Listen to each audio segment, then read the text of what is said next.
know, it was, there was still quite a lot of work involved in the home, and the women had quite a few chores, and so there were hardships back in the days when, I mean, we're so accustomed to all the conveniences. Microwaves, modern day conveniences are so wonderful. But, I mean, is there any struggle as far as like a suspense story? Is that in there? Any suspense? Oh yes, there is definitely some suspense in this story.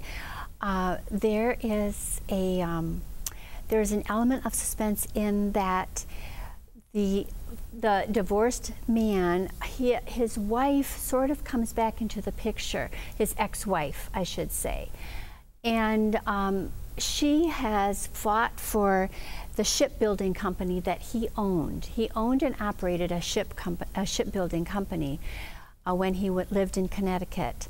And so there is absolutely some suspense involved there, because she basically stole the company from him when they were divorced.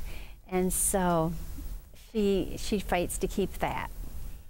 You know, it's just like today, isn't it? Mm-hmm. People fight for what they want. It's all divorces. Yes, we live in a society that is all about me, basically. Yeah. And that's where so many of our struggles come from, I think, is that people are quite selfish and me-oriented. You know, I want things my way. Mm-hmm.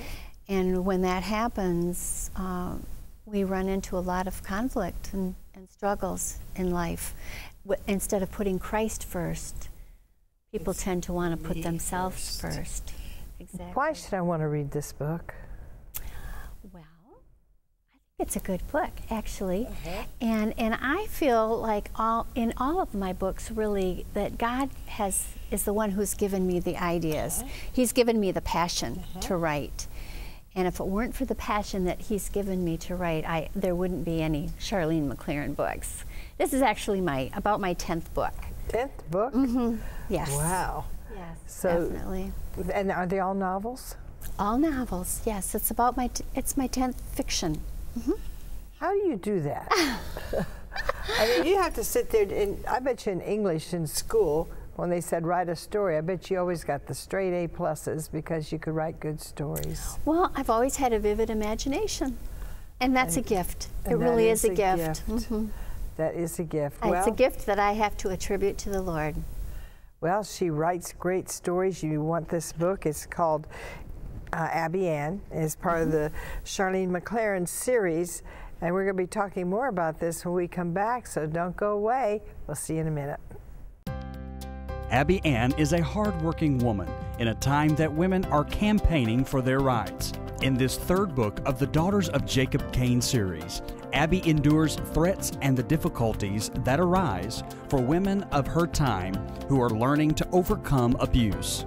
During this time of Abby's life, she meets a man whom she is immediately attracted to through unexpected events. With uncertainties surrounding Abby's life, will she give herself completely to God or try and fix the issues all on her own? It's a story about determination and love. Abby Ann is available for this buy-the-book offer of $9.99. Simply call 888-725-8033. Request offer number 248. That's 888-725-8033. Request offer number 248. Buy the book today. If you would like to receive your copy of today's edition of Buy the Book, please be sure to call 888-725-8033 and ask for today's offer number on the screen. DVDs are $14.95 plus shipping and handling and come with 4 total episodes per DVD. Order your DVD of Buy the Book today and call 888-725-8033.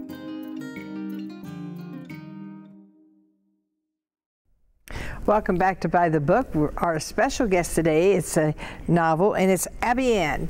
It's the third in a series by Charlene MacLaren, and she teaches or writes about the daughters of Jacob Cain. Mm-hmm. Cain.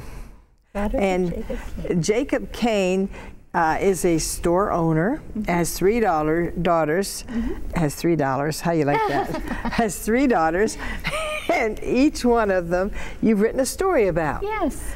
Well, I want to know about your story. Oh, my story. Now, Okay. what kind of a childhood did you have? Oh, I had a wonderful childhood. I was raised in a Christian family.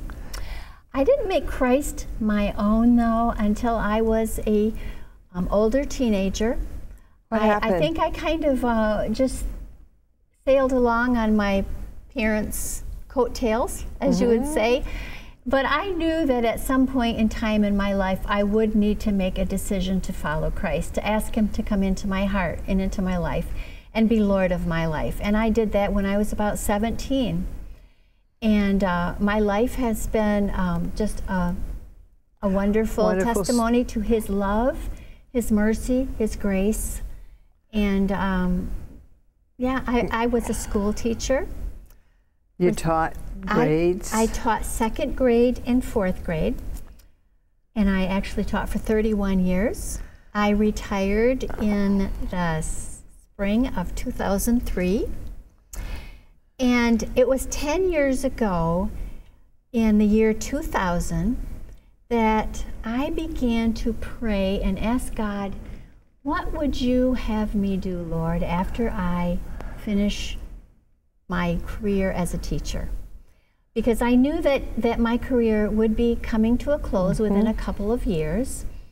And I just wanted to do something that would honor Him, that would bring Him glory, that would make a difference in, in other people's lives. And I do have such a passion for girls and women. I just love to minister to girls and women and talk to them and encourage them and build them up. What are some of the things you talk to them about?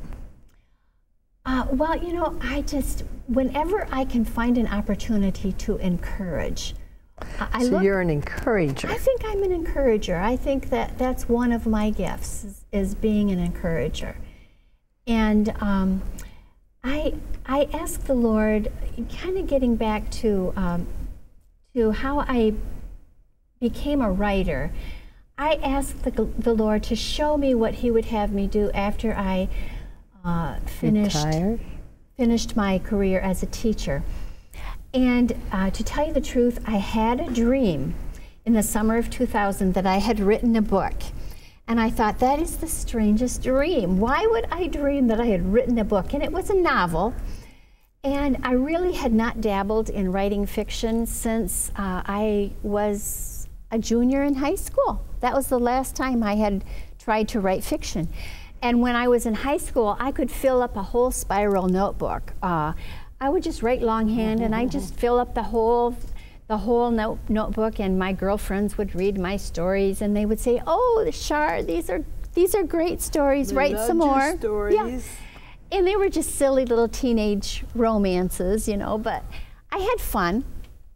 But then I just kind of laid aside that whole love for writing fiction, and I became a teacher, and then I got married, and then I became a mother. And I'm also a vocalist. I love music, and my life has been full of music. And I just, I had so many passions in my life, and I just didn't think I had room for one more passion. And so I guess it was 10 years ago, this very summer, that I started to dream that I had written a novel. And I thought, what a strange dream. Well, then I dreamt it again, and then I dreamt it again. And Three times? I dreamt it about four times before it finally dawned on me. I do remember asking God to give me some direction about what He would have me do with the second part of my life. And so I said, "Dear Lord, if you are speaking to me about writing a book, what in the world would it be about?" And I started to get some ideas for a novel. And so one day I sat down at my computer